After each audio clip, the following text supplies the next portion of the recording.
chapter. On behalf of the Alpha Sigma chapter, I'd like to welcome our 35th International President, the Honorable Michael Crystal. Brother Crystal, if you don't mind, would you like to say a couple of words before we get started, sir? I'd be honored. Thank you, Brother President. Thanks for giving me an opportunity, and congratulations. I know I sent you a text. Really excited about the work I know you do at Alpha Sigma, but more importantly, excited about the great dialogue that we have this evening. You know, in our fraternity, every 2 years, we have an opportunity for an election, and we're certainly excited about this opportunity. Very pleased with the brotherhood spirit that has been reflective, and looking forward to some healthy debate this evening. And thanks for giving me an opportunity to say hello. Thanks for what you guys are doing in your chapter too. Very proud of the work you're doing. Thank you, Brother President. It's an honor to serve you. Okay, brothers, we're about to start with the presidential town hall. So this evening, you'll have the opportunity to listen to two brothers vying to become our next international president. Before we begin, I would like to introduce our moderator for the evening, and that is Brother J.R. Smith, who currently serves as our treasurer for the Alpha Sigma chapter. Brother J.R. All right. Thank you very much, Brother President. All right. We are excited to have this forum for our candidates for president. I'm going to go ahead and introduce each one of them. So what we're going to do is start off with some rules of engagement.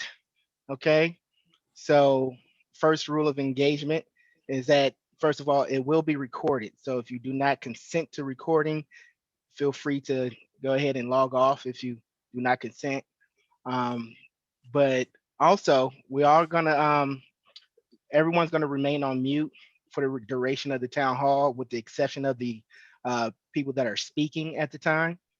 We're gonna have our candidates are gonna alternate questions. We do have some pre-selected questions, gonna alternate with those. Each candidate will have a opportunity to answer that question as needed.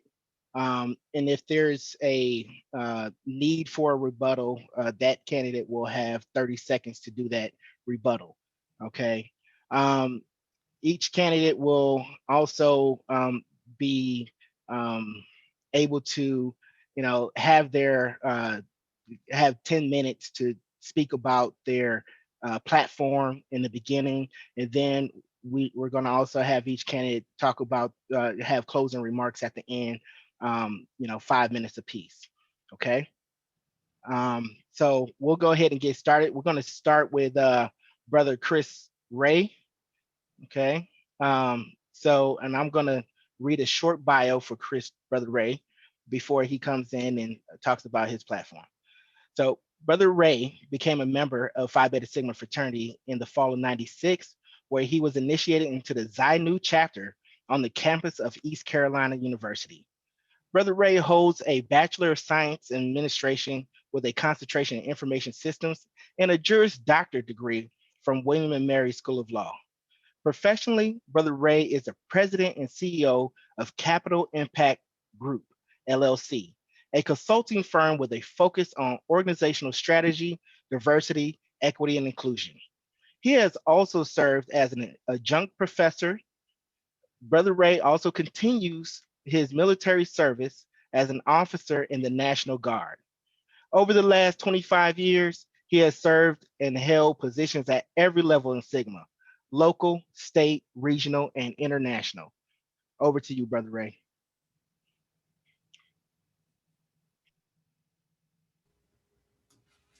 Thank you so much, Brother Smith, and good evening to all the brothers of Alpha Sigma. Thank you for this opportunity tonight to address you and all the brothers who are tuning in from around the world. Special shout out, of course, to President Kamara of Alpha Sigma, and of course, our DSC member, the Honorable Brother Eric Gilliam. Tonight, you will hear from two brothers who are vying for the highest office in our fraternity. Two brothers who care about Sigma and will be sharing their vision for the future of our fraternity. My journey in this great organization began on the campus of East Carolina University in the fall of 1996. In the spring of 1997, I quickly got to work, being appointed to the North Carolina State Board as Associate Secretary. I was then elected to the Southeast Regional Board as Associate Regional Director. And then in 1999, I was elected as the National Second Vice President. It was in these early years of Sigma that my journey in leadership was shaped and set me on a course that would transform my life in and out of Sigma for the next 25 years. Brothers, I didn't just show up on the scene. I've been putting in work at every single level of Sigma from the very beginning. Now, I could sit here tonight and talk about what I did as regional director This sucks. some 15 years ago. And now, even then, I grew our region from the 6th largest in Sigma to the 3rd largest in just 2 years. I could sit here tonight and talk about my time as International Technology Director when my team and I led out the early framework of what now we call the Blueprint. I could sit here tonight and talk about my time as International Social Action Director and the impactful framework we developed around voter engagement. I could sit here tonight and talk about how in less than 2 years of being in the office of International First Vice President, we grew our membership of Phi Beta Sigma to the largest number in 107 years. But tonight, I want to talk about being the next national president. I'm proud of the work that I have done in this fraternity from my days as a collegiate, as the Associate Secretary of North Carolina, to the 2nd highest office in all of Sigma. I recognize that these accomplishments have come from building on the hard work of many Sigma leaders before me. Each of us building on the leader before us. That's what we're supposed to do. Leave the fraternity better than when you inherited it from your predecessor.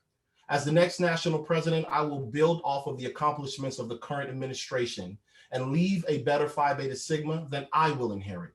There are those who snicker in dark corners about leaders who have vision, leaders who can see further than those who only wish to criticize.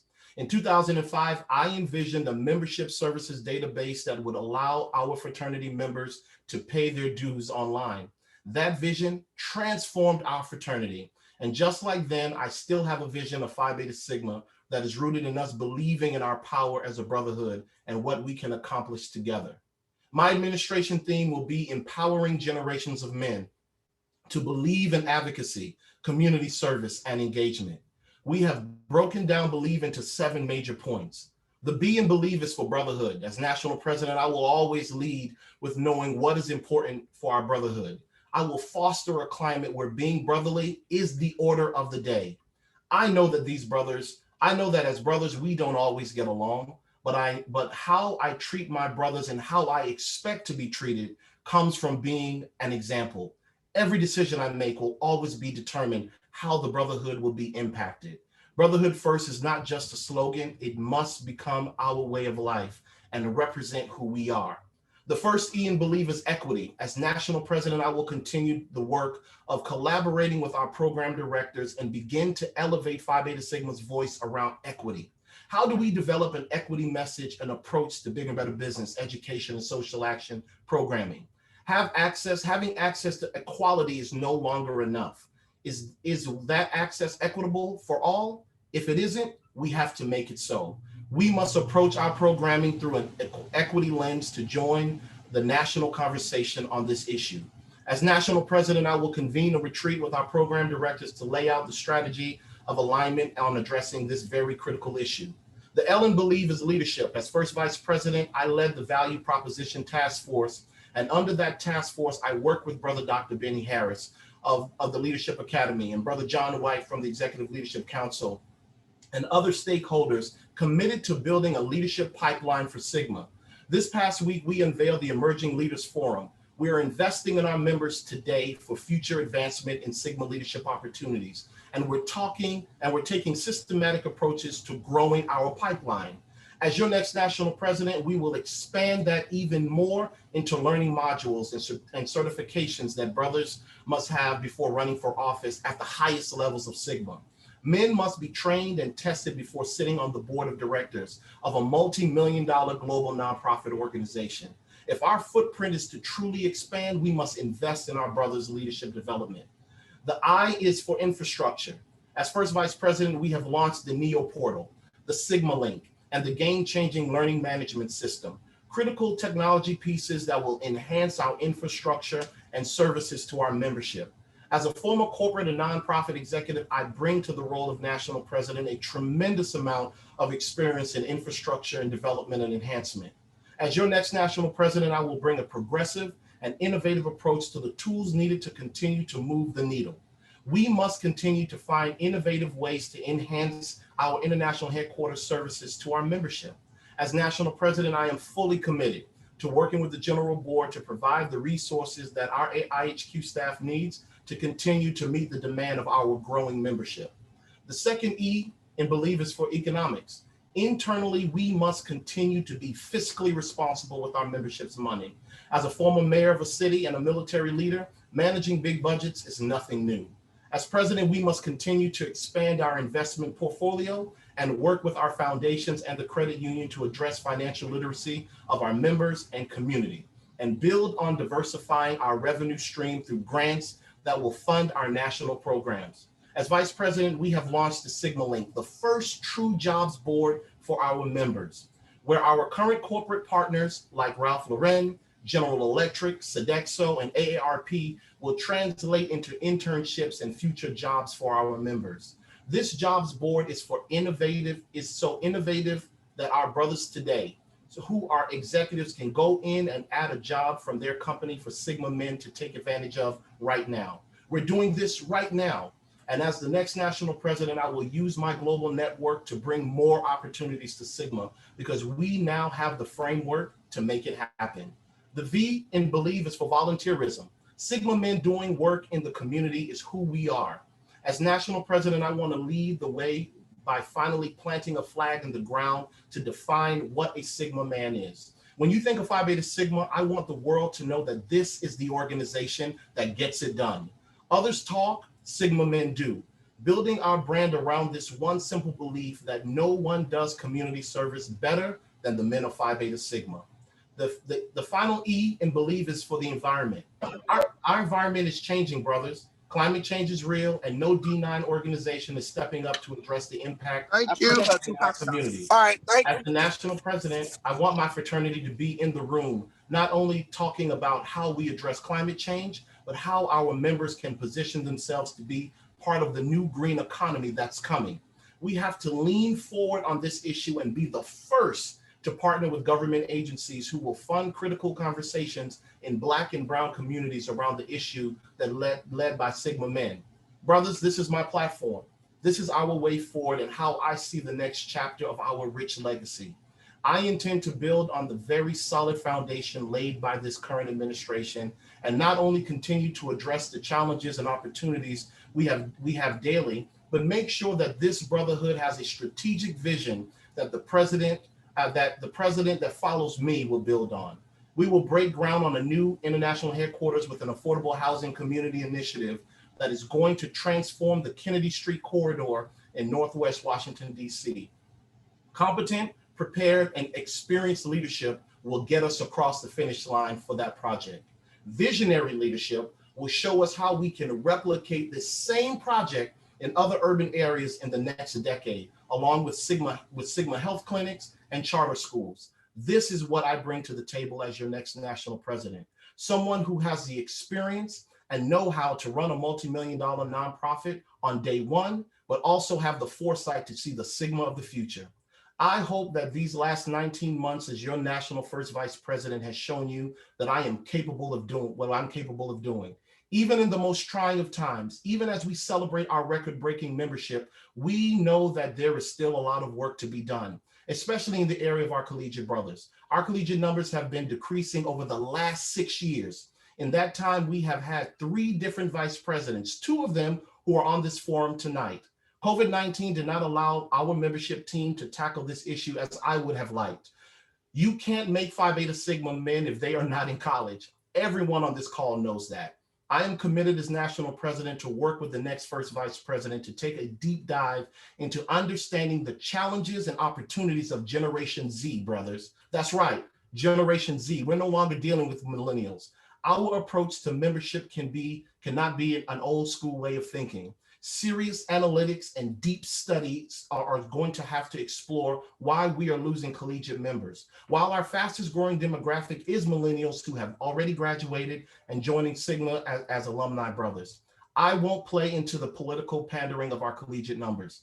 The pandemic impacted our ability to address that, and 2021 will be no different, as many colleges are still remote today and not all are allowing membership intake in person or even virtual. But this brotherhood can have confidence that I get it. I am committed to tackling the issues head on. Brothers, I know that during the campaign season, things get a little tense around the fraternity, and brothers take sides on who they want to support. Brother Jed and I have been allies and fierce competitors, but I know he loves Sigma, and I know he knows I love Sigma as well. I am not running against Brother Jed. I am running to be the next national president of Phi Beta Sigma. And as the brothers on this call tonight, to look past the rhetoric that sometimes poison our election process and support who you believe has the best direction for Phi Beta Sigma at this time. I am confident that if you truly look at my record of service, my experience, and the current position and the current position our fraternity is in, you will agree that I am the right leader at this moment in time to lead our fraternity. Brothers, please visit my campaign website for more about me and my platform at believe1914.com. Again, believe1914.com. Brother Moderator, I yield the remainder of my time back. All right. Thank you, Brother Ray. Thank you very much. Now for Brother Lamont. Brother John B. Lamont, also known as Jet, became a member of Phi Beta Sigma fraternity in 1988 while attending Rutgers University. He obtained a Bachelor of Arts degree while triple majoring in political science, philosophy, and African studies. Professionally, Jean rose through the ranks of the New Jersey Department of Labor, where he was employed for 29 years before retirement. Within Phi Beta Sigma, John has an extensive background and experience in servant leadership. John has held positions at every level in Sigma, including local, state, regional, and international. Over to you, Brother Lamont.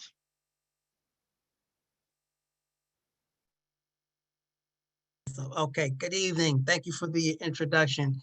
I want to first thank the brothers of Alpha Sigma, Brother Kamar, for the opportunity to present.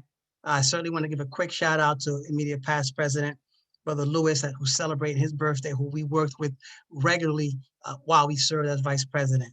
So to the brothers of Sigma, I'm going to speak to you. I'm not going to read to you. I'm going to speak to you with respect to why I want to be your international president. But first, I want to share with you a little bit about my background and our Sigma journey. We became a member of Phi Beta Sigma Fraternity Incorporated in the spring of 1988, our second semester freshman year. And during that time, and to the present, we have been committed and dedicated to Phi Beta Sigma all those years. We have served at every level in the fraternity, collegiate, alumni, state, regional, and international level. And we have served with the spirit and the mindset and the heart of being a servant leader, not to elevate yourself, but to really, when you're sitting in a position of leadership, to create opportunities and programs and initiatives that are beneficial for your membership as well as your community at large. I submit to you, brothers, that we have created Sigma legacy landmarks along the way. When we served as a regional director of education, we saw a need to provide scholarship opportunities for our collegiate brothers. We created and developed the Taylor Morris Brown Scholarship. That was in 2006, brothers. We continue to offer those same scholarships in 2021, Sigma Legacy Landmark. When we became the International Director of Standards and Awards, we were charged by the then president to create a chapter reporting tool.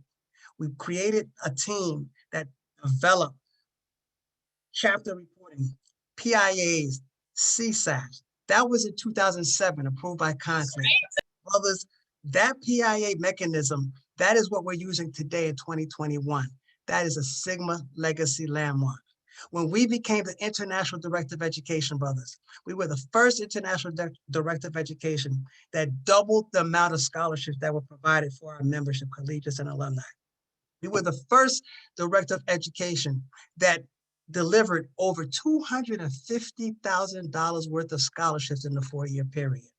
We were the director of education that was charged by the then president to facilitate the process of building and opening a school in Ghana, our Phi Beta Sigma Vocational Technical School. We are the only D9 organization that has a school on the continent of Africa. We facilitated that process, brothers. Sigma Legacy Landmark. And one of our proudest moments, brothers, in 2013, we said that we had the vision, how can Phi Beta Sigma become a partner and be very integral in working with youth, in working with making sure that they're excelling in the classroom? What did we do, brothers? We created Adopt a School Initiative in 2013. We created MOU for our Adopt a School Initiative. Brothers, in 2021, we still are implementing Adopt a School initiatives, where we have nearly 300 chapters that are partnering and working with schools at the elementary school level, at the middle school level, and at the high school level. That is real impact, brothers. When we served as the international vice president, brothers, I submit to you that we were very proud of the work that we did. We listened to our brothers and we created the loyalty program. We listened to our brothers and we created a comprehensive rewards program where we gave money to states, we gave money to brothers, we gave money to chapters, we gave money to regions for excelling in the reclamation, excelling in retention and reactivation. That was developed under our administration. And we're glad to see it's continuing to be done now. But a lot of the programs that you see recycled, reshuffled, but they are programs that were created by our administration. Very proud of the fact when we were vice president that it was the first time outside of our centennial where we had 12,000 members. It was the first time that we grew to over 12,000. That was in 2017. Then we got to 13,000 in 2019. Brothers, we created a strategy, 10% growth at every level. We talked to chapters, we talked to chapter presidents, we talked with state directors, regional directors, vice directors. We are the type of brother that works in collaboration, and we don't take credit for any of it because we moved Sigma forward together. That is why that we chose to use Sigma Forward as our campaign platform and theme. Brothers, I am running for international president because we honestly believe that Sigma has the opportunity to be bigger, to be better, to be bolder in all that we do, to be stronger as an organization. When you think about the Black Lives Matter movement, brothers, and you think about our brothers and sisters that have down and our brothers and sisters in police brutality, where has Phi Beta Sigma been? Sometimes we responded. Sometimes we responded late. Sometimes we didn't respond at all. Brothers, I submit to you that is totally unacceptable as an organization. We have to be ready and prepared to respond each and every single time that our brothers are being and our sisters are being attacked.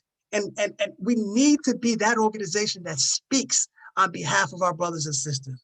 Where is our social reform? We need social reform. We need to create a team that's ready to respond timely and responsibly each and every time. When you look at, our business development program, yes, we're working with Ralph Lauren, but I honestly believe as an organization that's 107 years old, we need to seriously and be intentional. That's one of the words of our current president. We need to be intentional with creating partnerships with Fortune 500 companies and Russell 3000 companies. That is something that I believe would bring the value added proposition to the organization.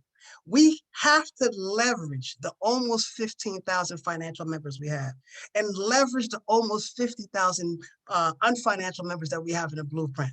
And we need to make an appeal to companies and corporations to be partners with us.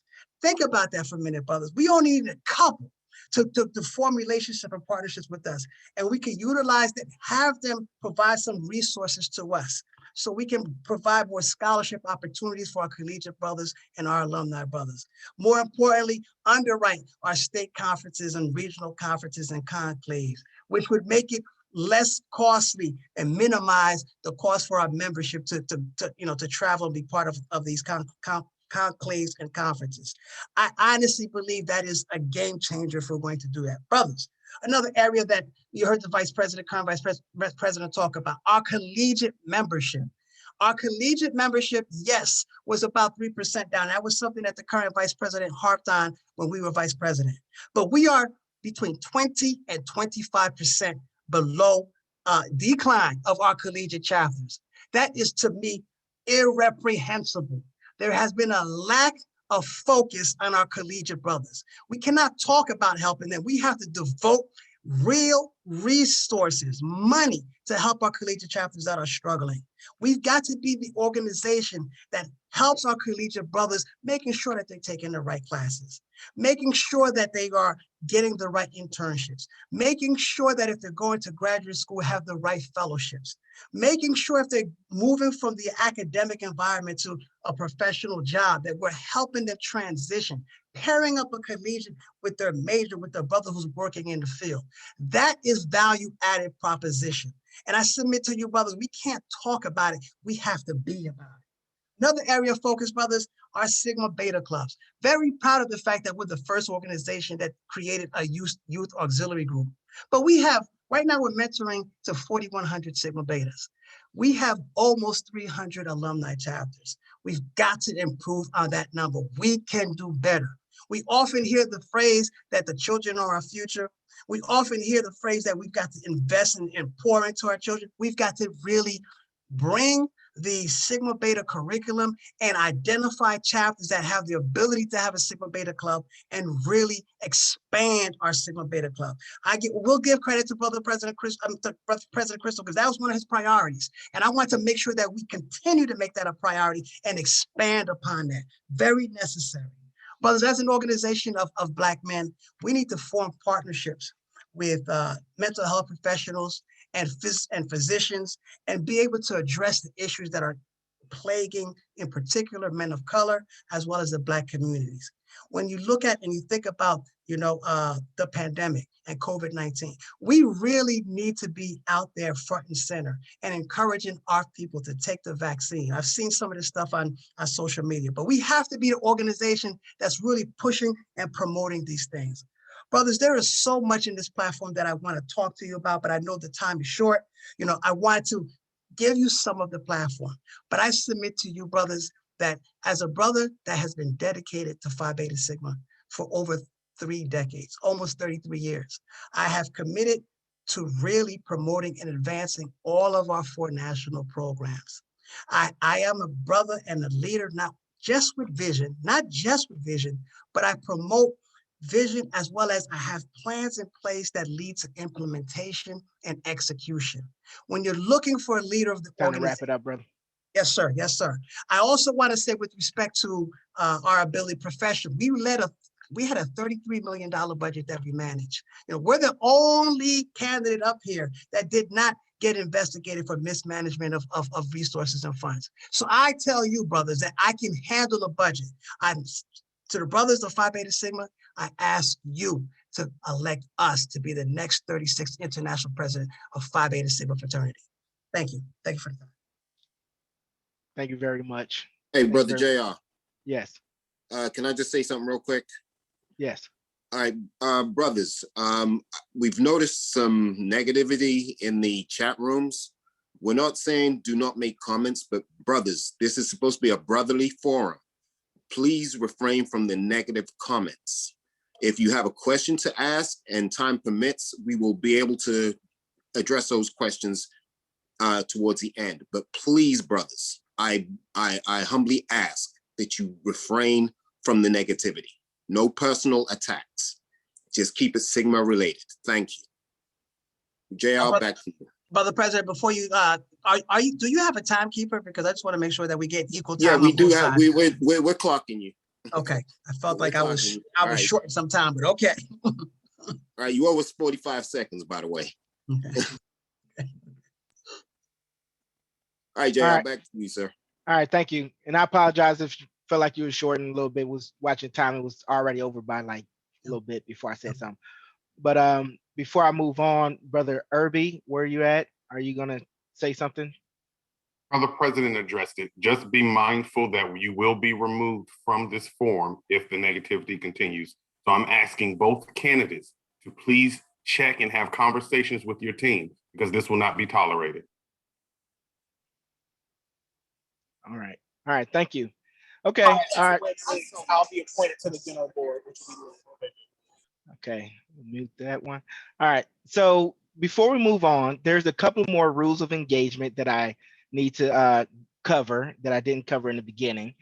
In addition to the 2 minutes per response for the questions, going back to what the Brother President had mentioned, no questions asked during this town hall will be targeted, to a candidate. We're not looking to try to trip anybody up through any of these questions. Also, we did have 10 questions that we pre-screened that were submitted by Brothers in Alpha Sigma chapter. Additionally, additional questions will be notated throughout the session. So if you have questions, put them in the chat. We have a team that's working on grabbing all those questions, putting them together, and we're going to be asking those questions after we get through these first set of questions that were submitted beforehand. Also, after like I said, after the 2 minutes, you will have an opportunity to complete whatever your point is, okay, once we get to that 2 minute mark, but we just, want to be able to try to wrap it up. We got a limited amount of time tonight. And that's it. Okay, so we're going to move on to the first question, and we're going to start with Brother Ray on this first question. And this was submitted by a brother in Alpha Sigma. Brother Ray, how do we eliminate the politics and the backdoor deals in the organization?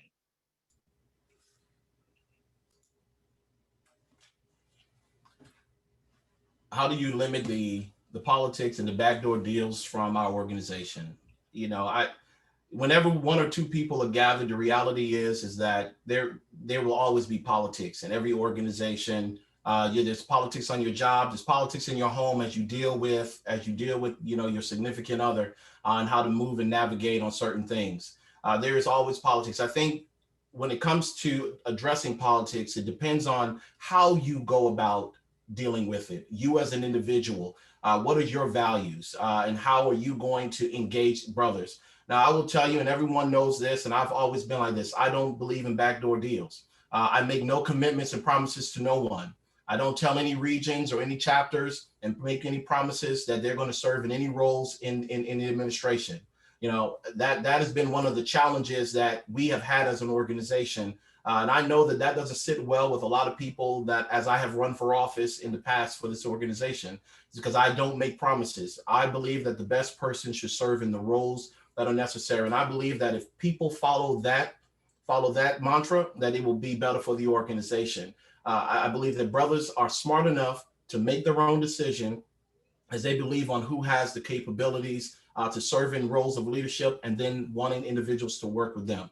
But us as brothers have to look at the character of those individuals. Don't elect brothers that have characters that bring individuals along for the ride because they are running for office, or individuals who are divisive when it comes to politics. I've always been, every race I've ever run, I've tried to be brotherly with the individuals that I've run against. And not to hurt brothers, not to talk bad about them, but just to be brotherly in the nature of what I do. All right. Thank you, Brother Ray. Over to you, Brother Lamont. Same question. Thank you for the question. I will say that I agree with a lot of what Brother Ray just said. However, of the two of us on this call, I'm the least political of the two. I don't believe that I am a politician. I know I'm not a politician. I consider myself a leader.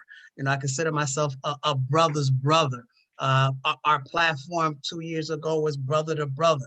I see that phrase and that term being used a lot, but we coined that phrase, brother to brother. I do believe that in life, that politics is what makes things happen. But as an organization that is a fraternity, that we have to be able to put the brotherhood first, because we're not a club. We're not a regular organization. We are a fraternal organization. So I think, when you see the backroom deals or brothers being dishonest with each other, We have to be strong enough to call it out, you know, and hold people accountable. And when they say they're not like that, and if they do that, then you have to be able to call them out for doing that. You know, it reminds me of a quick story that when I first decided to run for international office, brothers would, you know, I was being told by brothers that you have to pick a team, you have to align this, that, and the other. I said, no, we're going to run on the merits of what we have done and what we can do. And that's what we live our mantra by. You know, we want brothers to elect us to be your international president because of our consistency in the fraternity, because of our deliverables in the fraternity, because we've been able to identify what needs to be done and got it done. So with respect to the politics, yes, it happens. Do I condone it? Absolutely not. But I hope I answered the answer as comprehensively as possible. So thank you for the question. Thank you very much. Two very great answers. We're going to move on to the second question. The next one, we're going to start with Brother Lamont. What will be your plan to ensure that the fraternity plays an integral part in the social justice movement? Thank you for the question. As I said in my opening, I do believe that there's definitely room for improvement for Phi Beta Sigma with respect to our social reform plan. And I think the way we do that, you know, when I watch how we moved as an organization, I think sometimes we've been responsive and reactionary and delayed and maybe a little bit too deliberate with our responses. I believe the way we overcome that challenge is to make sure and to be more progressive and proactive. I believe we need to create a committee, a team that is ready to respond timely and responsibly. Who do we look for to serve on those committees? Men of Sigma. We have brothers of Sigma who are police officers, who are in law enforcement. We have men of Sigma who are attorneys. We have men of Sigma who are judges. We have men of Sigma who serve at various levels of our government, you know, politicians. We have policy writers. We need to put those men of Sigma together, create a committee that's prepared to address issues that are going to impact communities of color, not at the back end, not late, but in a timely and a very responsible way. So thank you for that question. Thank you very much, Brother Lamont. Brother Ray, same question for you, sir. So when I think about social justice, and as you all know, I served in the office of International Social Action Director. So I'm not going to recreate the wheel. We already have those individuals who are there with our National Social Action Director and our regional directors of social action. But in my platform, when I talk about equity, I really believe that us as an organization need to get in the conversation about equity in America. When I talk about economics, that's also deals with social justice. How is it that we as men of Sigma and our families get access to capital that is going to allow for us to be able to live the American dream that they always talk about?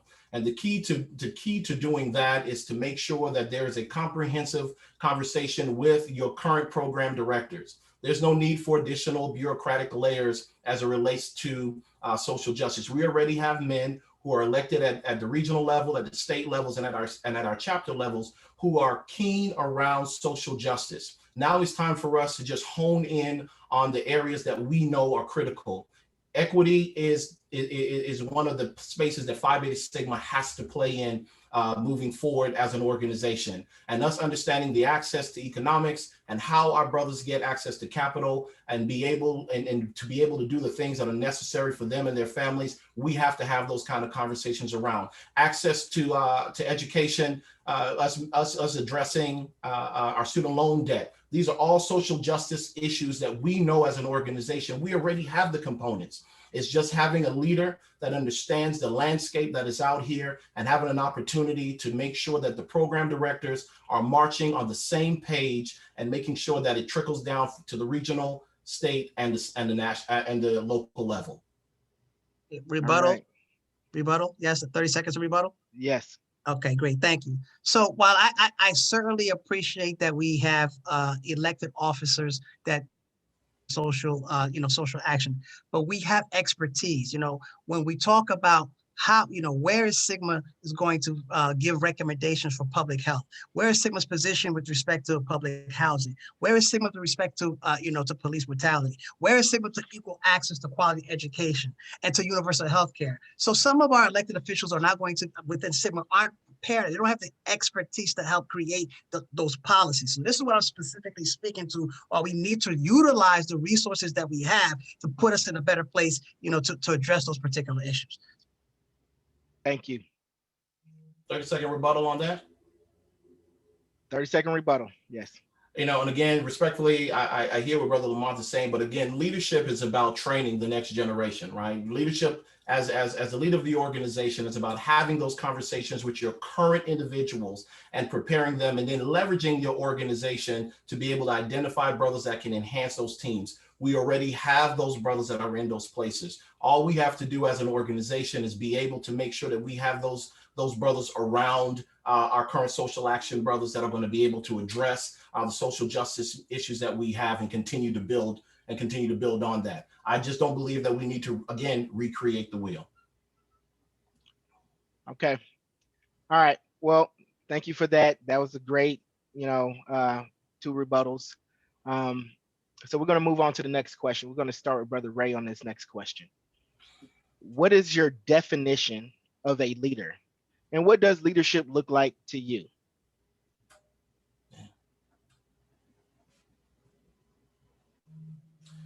My definition of a leader, always going to start off with an individual who has a vision, someone who can see further than the individuals that they're representing, but also an individual who has an ear to the ground, understanding what is moving the current membership. So when we talk about leadership in Phi Beta Sigma, for the last 25 plus years, I've been listening.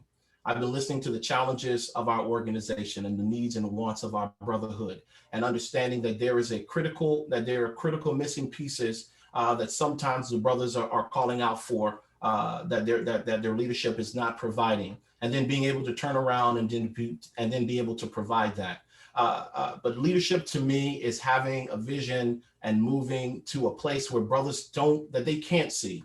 When we had when we couldn't see the blueprint back in 2009 when I brought it to Brother Paul Griffin as an idea. We couldn't see the LMS system as a training tool for the brothers 5-6 years ago. But it was because we had those conversations. It was because we understood that this is where the future of the organization is. Now we're talking about affordable housing as an organization. Now we're talking about clinics for the organization. Now we're talking about charter schools for the organization. That's leadership and having a vision that will take the brothers to that next level. And I firmly believe that it takes someone 30 seconds.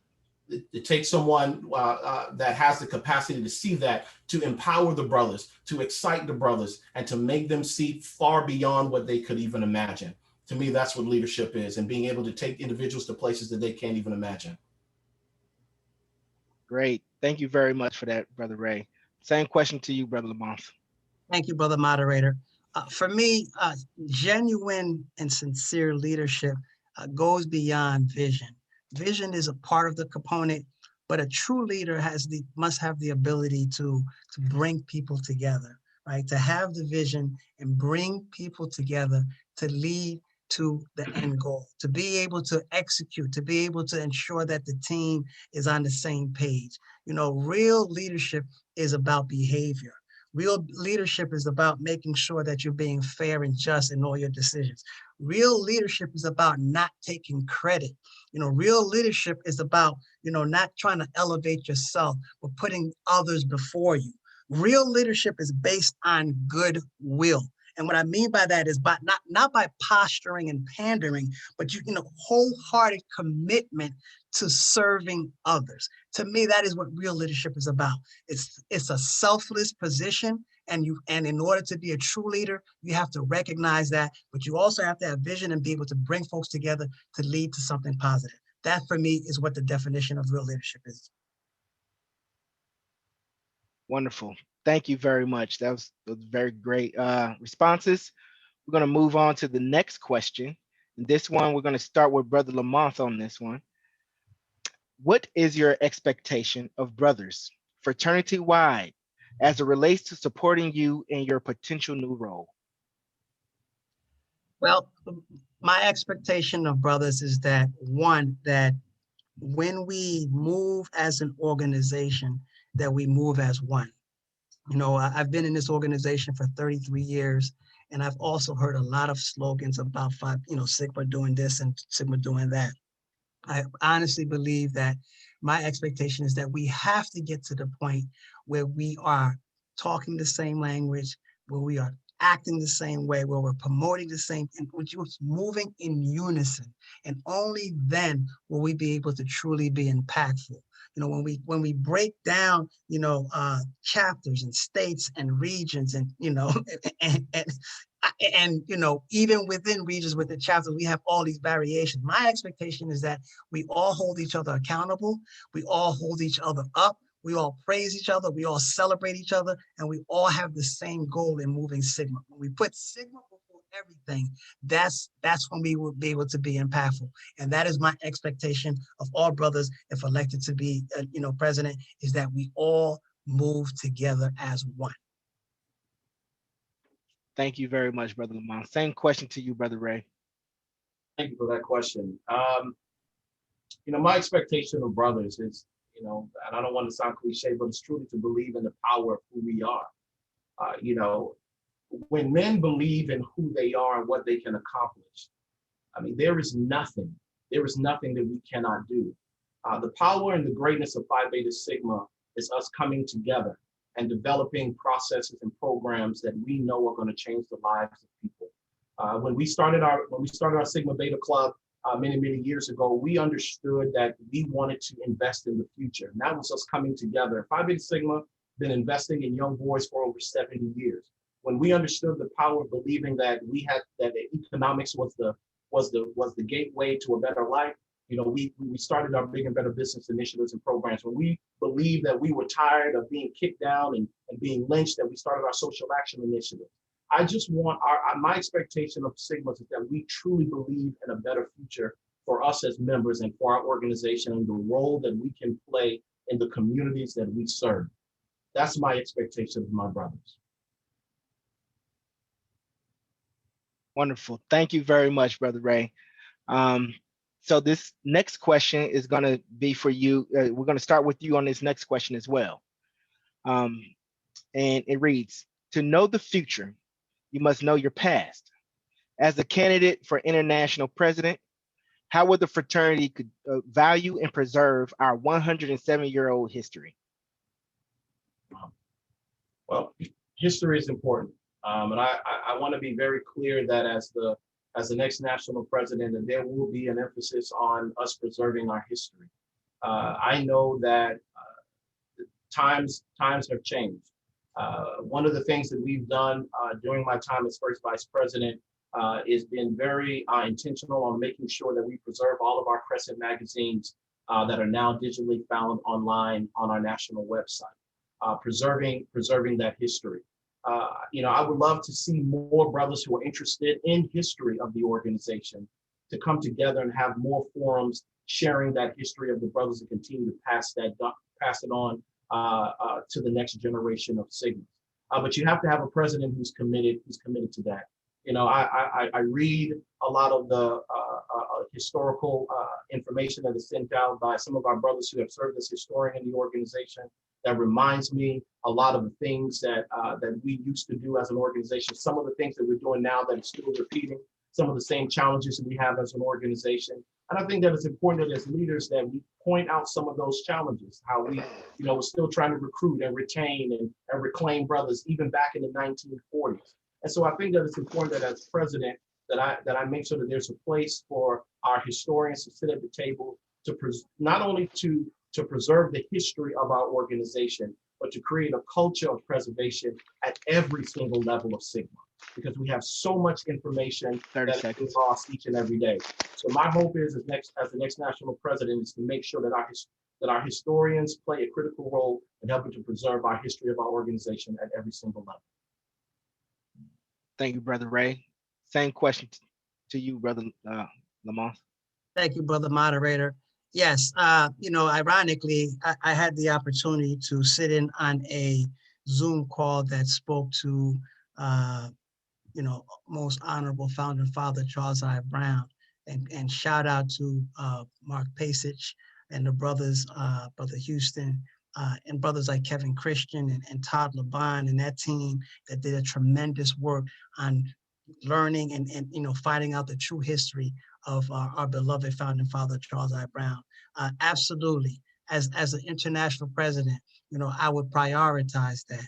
I think it's important to preserve our history. You can't move forward, as our slogan says, if you don't know your past, right? And I think it's critical that we archive, we scan the documents that we have, and making sure. The other part I think is critical is we need to incorporate more of our history in not just in the intake process, but we got to have, we have a learning, a managing system. Let's incorporate some classes in terms of, so we can teach our membership history that they're not aware of. I think there's an opportunity, whether you're 10, 20, 30, 40, 50 years in the organization, history can always be learned. And the best way to preserve it is to teach it. So absolutely, preserving our history is would be a priority if elected president of Phi Beta Sigma. So thank you for the question.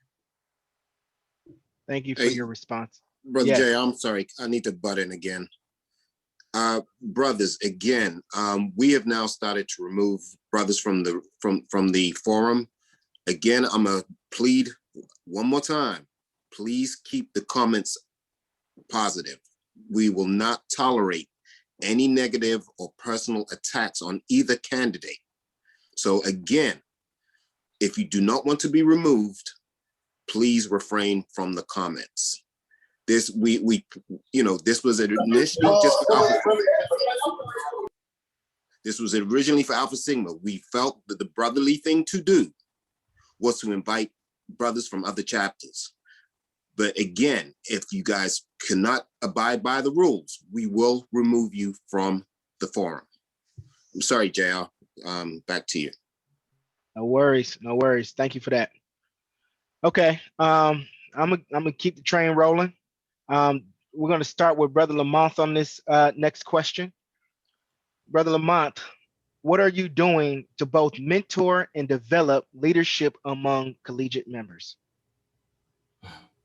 So with collegiate members, let me start by saying that ever since I've graduated from undergraduate school, ever since I joined a alumni chapter, I have consistently been a collegiate advisor. I have served, even while serving in the position of international vice president, I maintained my status of a collegiate advisor. I think, you often hear the phrase or the term, collegiates are the lifeblood of the organization. I came in as a collegiate brother. I think it's extremely important for us as alumni brothers to prioritize the development of our collegiate brothers. We have got to, as alumni brothers, as alumni chapters, continuously support our collegiate brothers. So personally, I have invested money in collegiate brothers. I take collegiate brothers to dinner. I sponsor them financially. I offer them assistance in terms of classes that they need to be taken. I've had certain collegiate brothers go through internship programs at the Department of Labor. So I am a very strong advocate of collegiate brothers, and I don't just talk it. I'm about it. As an alumni brother who has adult children, prior to COVID, I supported collegiate brothers, at their functions, with a family, with a full-time job, but I support collegiate brothers at their functions. I honestly believe that we have got to continuously pour into our collegiate brothers if we want them to be successful. I help charter some collegiate chapters.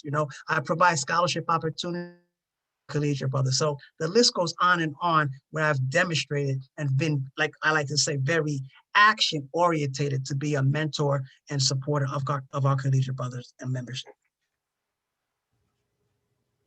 All right. Thank you for that, Brother Lamont. Over to you, Brother Ray. Thank you so much for that question. I think, like Brother Lamont, if you've been in leadership in this organization long enough and been engaged, that's what you do. I can't even begin to count how many collegiate brothers that I've had the opportunity to mentor.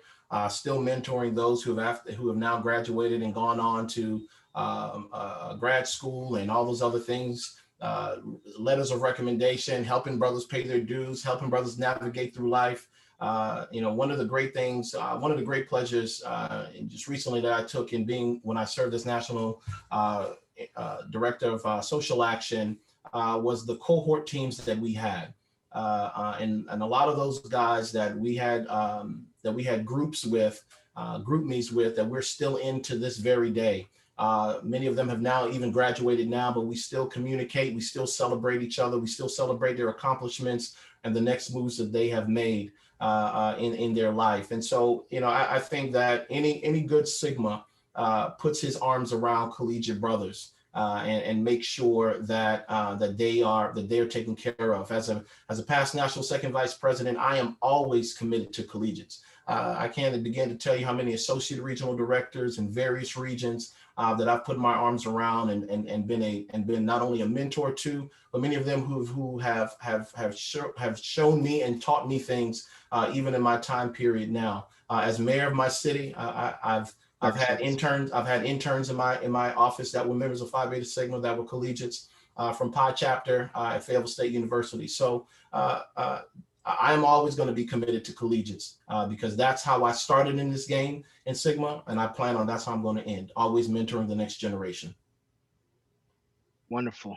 Thank you for that. Thank you for those responses. Okay, so we're going to start with Brother Ray on this next one. Okay, Brother Ray, what specific initiative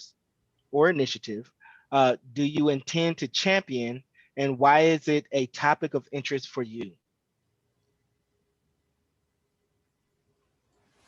So in my belief platform, we talk about an array of things, but I will tell you that our focus on equity is very, very important to me. And I believe that that's going to be critical for us as an organization in moving forward and addressing how we address our programming and Phi Beta Sigma having access.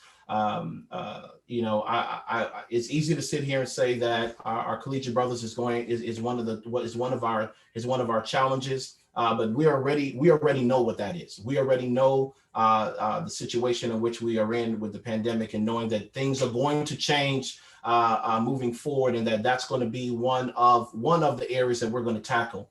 But as national president, I want to make sure that we have a focus on many of the issues that are creating barriers for us as men of color. And it is critical that we stand up as a fraternity and make sure that our voices are heard around this specific area.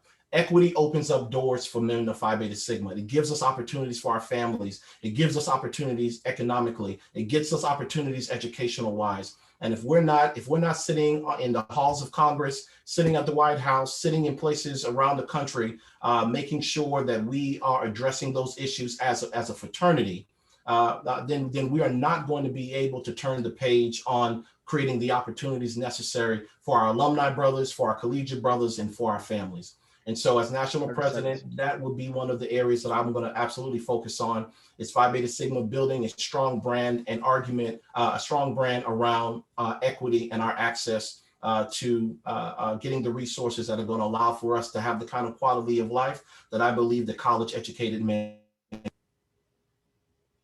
Wonderful. Thank you for that. Brother Lamont, over to you, sir. Absolutely. Thank you. It's good to hear Brother Chris Ray use our phrase, moving Sigma forward. Thank you for using that term. But for me, I honestly believe that I'm going to give you one internal and I'm going to give you one external. I know Brother Ray mentioned that, our collegiates are a challenge, but I believe that it's more than a challenge. I honestly believe that our collegiate, that's our biggest threat. If you're thinking of a SWOT analysis, that's our biggest threat. We have got to really pour in and invest financially in our collegiate brothers. We have got to make sure that we've got plans and a program in place that's going to ensure that our collegiate brothers are graduating with decent GPAs. We have got to make sure that we are providing opportunities for our collegiate brothers to have jobs and be successful, with good paying jobs so they can be productive members of society. I really believe that is our truest, biggest threat internally because they've been neglected. 20 to 25% across all 7 regions. That's totally unacceptable. I understand that we're in a pandemic, but you know what? True leadership rises in times of crisis, and we should have been able to provide an opportunity to really delve in and find out what's going on with our collegiate brothers and collegiate chapters and elevate them and get them to a better place. Externally, brothers, I do believe as an organization that was founded on the principles of Brotherhood Scholarship and Service, that was founded on providing support to our communities. Got to focus in on justice and equality. So social is one of the priorities that I think that would be an initiative that I would promote and ask Phi Beta Sigma to really elevate itself in being a voice for communities of color in particular. Thank you. Yeah, can I do a quick rebut there? Quick rebuttal, yes, sir. Yeah. First of all, I want to say thank you, brother Lamont, for also honestly believing, since you said it 3 times. So I'm glad that you also believe. So I want to make sure that we say that. But I also want to make sure when we talk about collegiate and you mentioned about rising above, let's be honest with our brothers, right? You can't make collegiates if they're not in college. And I don't care who the vice president of Phi Beta Sigma would have been in 2020. There were no Sigmas, there were no men in college to make Sigmas. That's what impacted our numbers. And I want to make sure that is said because it sends a false narrative to our brotherhood about our capacity to address our collegiate brothers when you can't make Sigmas if they're not in school. We're at time. Can we rebuttal? That's not part of the rule. Well, since we did it the first time, we'll allow you one more 30-second rebuttal, and then we have to move on to the next question. Okay. So again, my issue with respect to our collegiate brothers, there are brothers, we have a lot of collegiate brothers who aren't financial. Well, how did we get, so we can't necessarily make collegiate brothers, but we can have the brothers that we already have, let's get them on the books. I just think that, you got to think bigger than just making a collegiate brother. Our numbers are the lowest at the collegiate number since they've been over the past 5 years. So there's a reason for that. There's a lack of focus that was put in on a collegiate brother. So that's why I'm saying that you got to be more expansive and think forward, in order to improve our collegiate brothers' numbers as well as what they're doing throughout their collegiate careers. Appreciate it. Thank you. Thank you for that question. I mean, for that response. We got you. Okay, Brother Lamont, this question is going to start with you, sir. How can we develop our technology so that we will have one centralized system for our regions and even our states? Well, great question. Obviously, I think there's nobody in Phi Beta Sigma who would argue the fact that we have got to improve our technology with respect to where we are now. When you look at our blueprint, it's a platform, but I think it's a platform that's underutilized. I think one way to specific to how do we improve our technology? I believe we can start, by having a partnership with a technology company, and making sure that they come in and do an analysis of where we are, and then we got to figure out where we want to get to. But we clearly need to have a vast improvement in our technology, affairs to make sure that we are all on the same page. We are lagging with respect to technology, I think, with all other organizations. So why don't we have any partnerships with Intel or Microsoft, where we could even specific with our blueprint, have an integrated system where brothers can engage with each other. That's something as simple as that. I'm very happy with the LMS, but I think we got to get to a better place. And the way we do that is partnering with a true technology system that's going to be able to take us to the next level. Wonderful. Thank you for that, Brother Lamont. Over to you, Chris Ray, sir. Thank you for that question. I think that Brother Lamont, if he could think back to when he was the first vice president and I was social action director, we as a board voted voted on the current upgrade that we have on our current international, on our technology systems that we currently have in the organization. So we just spent resources on the current upgrade that we have for the organization. And so I want to make sure that that we know that. So when we start talking about integrating our regional and our state components, then that's going to take a conversation with our brothers. I will tell you that just this past week, we've had conversations with our RDC, the Regional Directors Council, to identify their technology teams in each one of their regions, so that we can have better collaboration with the region and with the national, with our national infrastructure. And so that is beginning to happen. So before we partner with another company, which we just spent thousands of dollars a few years ago on the current upgrade to the Blueprint and the IMIS system, to be able to handle the LMS system, to be able to handle the SigmaLink, to be able to handle the Neo Portal, all these different aspects of our technology infrastructure. We now know that because of the growing membership that we have and the new services that we want to provide to our brothers, is going to take a different IT infrastructure. Our current regional director, Brother J.R. Reeves, is very passionate about that integration and understanding that we have to have a better system moving forward. And I can tell the brothers that conversation is happening now, that those plans are being laid in order for us to be able to address. Rebuttal. Yes. Okay, with respect to, yes, I served on the board and I voted for that, for that upgrade 2 years ago, very well aware of that. But I don't think there's a person that's a member of Phi Beta Sigma that will say to you that we're at a place where we need to be. I don't think there's a person that will say, even though we spent on that upgrade 2 years ago, that Phi Beta Sigma in the realm, in the space of technology is where they need to be.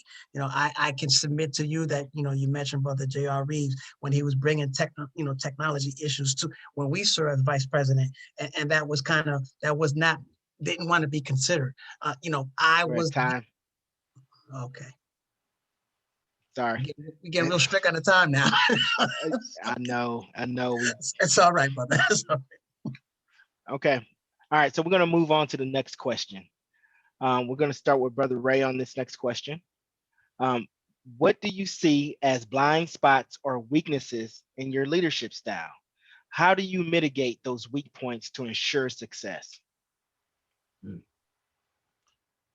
Oh, I would say one of my blind spots in my leadership style, it would probably be maybe taking on too much, right? Maybe doing too much, as folks like to say. And so I think it's very critical, as I have moved throughout my leadership time in my life.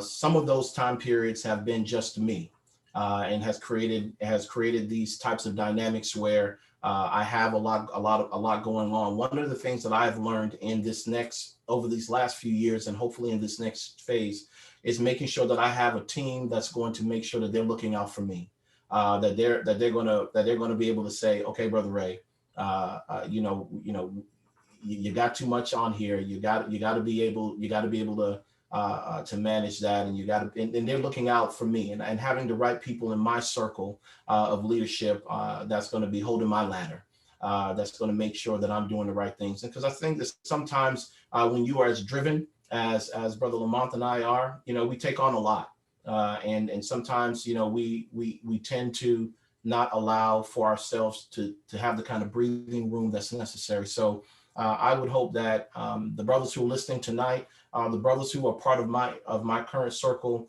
that they're going to hold me up during this time period and remind me of when I'm doing too much, so that me as the leader don't fall, which to then create an impact, be a negative impact on our fraternity. Wonderful. Thank you for that, Brother Ray. Brother Lamont, same question to you, sir. Thank you, brother moderator.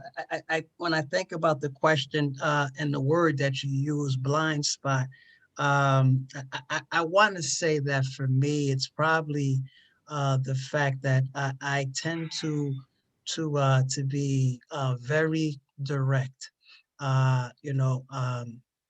That sometimes can be a challenge for others and myself, because when I analyze things and when oftentimes there are going to be a lot of controversial issues that come to the table.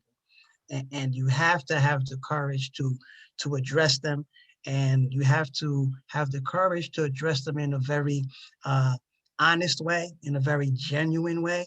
And our leadership style, my leadership style, has been one that I'm very direct with respect to, my truth. If I see something, I'm going to speak to it. And sometimes others do not respond to that in a very positive or open way. So for me, that would be, I'm not going to say blind spot, but a challenge, because I do believe it's important to be honest. I do believe that it's important to hold each other accountable. I do believe that you have to have the courage, and not just to say what people want to hear, but what you really believe. And I think that's something, and there's your word again, Brother Chris, that what you want to believe, what you honestly believe. But I think that sometimes that's been a challenge for me, but I wouldn't change that, because I do believe honesty is the best policy. All right. Wonderful. Thank you for that. So now we're going to go into our final question that was submitted from Alpha Sigma chapter. We're going to start with Brother Jean Lamont on this one. So the question is, both of you served as first vice president. What prepared you within that role to make you international president? Well, for me, it's just the journey. It's the process that took us to become the international first vice president. Innately, I believe that I just have characteristics and a drive and a determination and a passion to we bleed blue, just to always want to elevate Sigma in every way possible. And we've always had that drive as a collegiate, but started with our collegiate, at the collegiate level, and moved on to, to alumni level, being a charter member and leading in that area, and moved on to, state level positions, and moving on to regional, international. So being able to lead at multiple levels of our beloved organization and being effective with our vision, and again, as an implementation and execution of programs that were beneficial to our membership, I think that allowed us to continue to propel and ascend to the level of international vice president. And very proud of the fact of the work that we're able to do while serving in the position of first vice president, because we love the organization and we love our brothers. For us, it's truly about our brotherhood and not about ourselves. So that I think just the journey allowed us to to reach that that level of international first vice president. Wonderful. Thank you for that. Brother Ray, same question for you, sir. So, one of the things I love about being the first vice president is that it is, truly the position that allows you to be the closest to the brothers, right?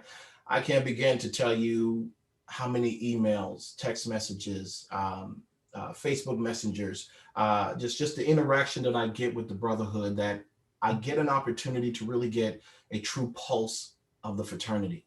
And in this role, you get to really see where the opportunities and the challenges and the fears and and all the things about our brotherhood that makes you as potentially the next president recognize, how do I shape where we go, because I'm hearing the brothers. And having an opportunity to be in this role has allowed me that chance. I mean, not only having a chance to sit with the president, to be in the room, to hear and see how the very operations and mechanics of our fraternity is. Phi Beta Sigma is a behemoth of a fraternity, right? I don't think that sometimes brothers understand how big Phi Beta Sigma is. We are a multi-million-dollar global nonprofit organization. And so when you get to serve in this role, you get to see all of the aspects of this fraternity. But I think the great part about it is the brothers, man. I mean, we got brothers who love this fraternity. And when you serve in this role and you get to be president, you want to have the chance to be able to turn all that emotion and all the feelings that you hear about, how they feel about Sigma, you want to be able to translate that into policy and to the vision of what the future is going to be. And so I believe that this role has prepared me for that, because I've had a chance to sit in the room, I've had a chance to hear the brothers, and I know, and I feel like I have a pulse on where we want to go. All right, wonderful. Thank you for that. Okay, so now we're going to transition. We have about 15 to 20 minutes. We try to go to the 20-minute side to get through as many floor questions as possible. There was a lot of floor questions that were submitted. So we have those, and we're going to go ahead and just get those started. This first floor question, we're going to go in the same order, start with Brother Ray. So the question is, Honorable Brother Crystal passed the idea of reframing and reshaping our regions. What is your position on reshaping our regions for the future? I think it's always important as leaders that you always come back and you have that discussion, right? I think that, but you have to know who the stakeholders are. The RDC, the Regional Directors Council is important for them to kind of start that conversation. But I think that as a fraternity, you have an obligation to come back and say, you know what, is the current structure working for us? Is this the best way for us to continue to move forward and operate in the 21st century or for the next 100 years? And so, but I will say but that would be something that I would expect the RDC to come back to the general board and say, hey, this is what we're thinking. And this is how we believe this is going to be better alignment for our organization to operate better based off of what we as leaders recognize and see at the ground level. And so I would be open to that and allowing for there to be some robust and intellectual conversation around that. Wonderful. Thank you very much, Brother Lamont. So, as a leader, you always have to, take a look at how we're functioning and making sure that we're functioning optimally or most effectively and efficiently. So I understand that President Crystal has made that recommendation, but I'd like to know the whys, but to that point though, I think it's important that, we function as 7 regions. We also need to hear very directly, from the leaders of the regions as to, what their thought process is. Is there a need for realignment? I think, you got to have everybody, at the table and having some serious conversation is how will that benefit the organization as a whole? So again, personally, I'd be open to hearing, directly from the regional directors and getting their feedback as to if that in fact is necessary. But all conversation is good as well, as long as it's open and it's complete and it's comprehensive. Wonderful. Thank you for those responses. The next question, we're going to start with you, Brother Lamont. We've had 35 elected presidents since our founding. What is the difference between a good president and a great president? So again, the goal is for every president to be great, because nobody wants mediocre, right? Nobody wants to be mediocre. But I honestly believe a great president is a president that is truly about the organization. I think that, again, one of the questions was about what is your definition of leadership? I think a great president is a president that's transformational, that takes the organization to another level. A great president is a president that always puts, their membership and their memberships, I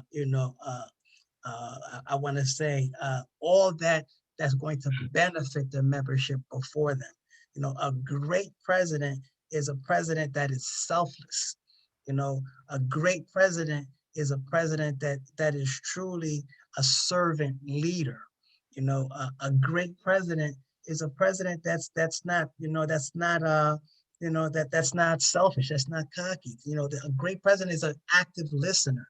A great president is a president that's going to ensure that the organization is always moving in a positive direction.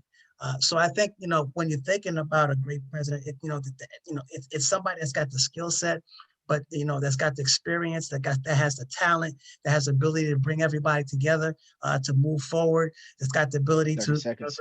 that's got the ability to to continue to move the needle of the organization. But the biggest quality is one that's going to be selfless in moving the organization forward. 27 minutes.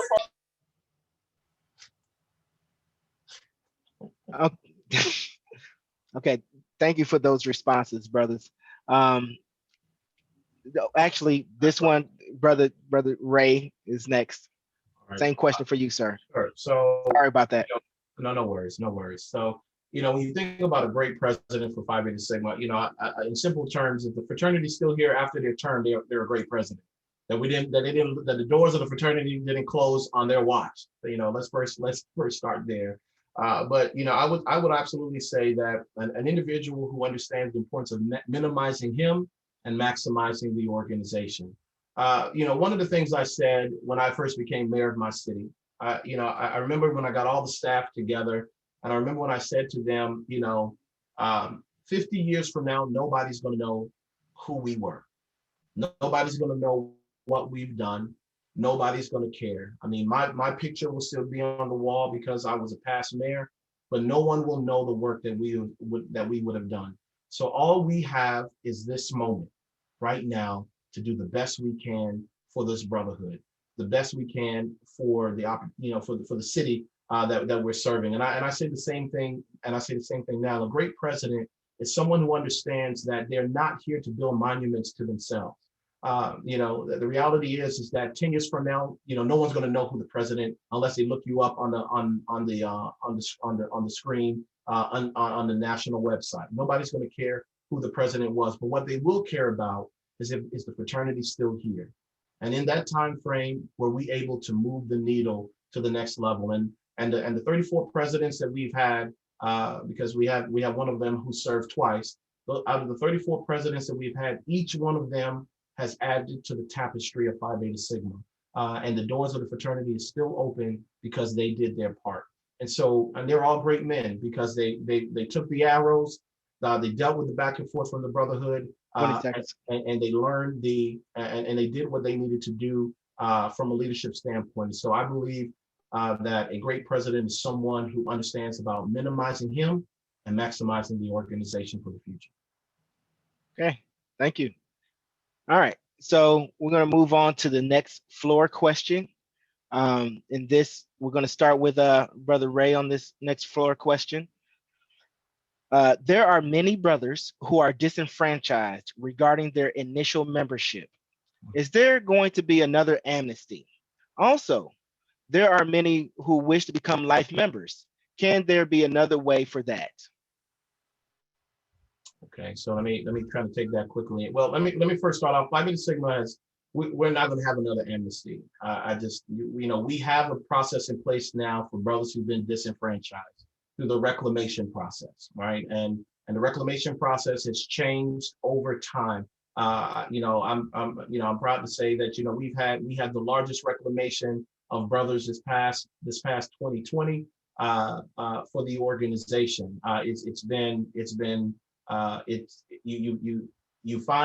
You submit your application, you get 2 letters of recommendation, and you send in your money. That's the way that a brother can be reclaimed in the organization. And as far as life membership, the policy is that you have to be financial for 10 consecutive years in the organization, and then you can join life membership.